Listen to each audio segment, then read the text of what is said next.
So in front of me I've got Mercedes EQA. In this video I'll show you how to check service info and how to reset it.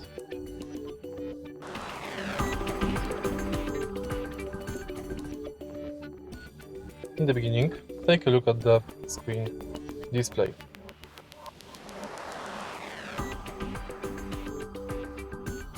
Now go to MB Apps and Service.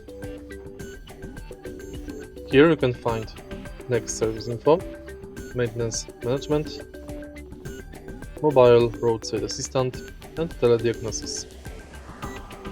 Select Next Service, and here is your service due. Fortunately, new cars lack possibility to manually reset the service info.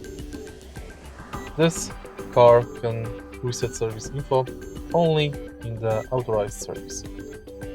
If you find this video helpful, please like, comment and subscribe.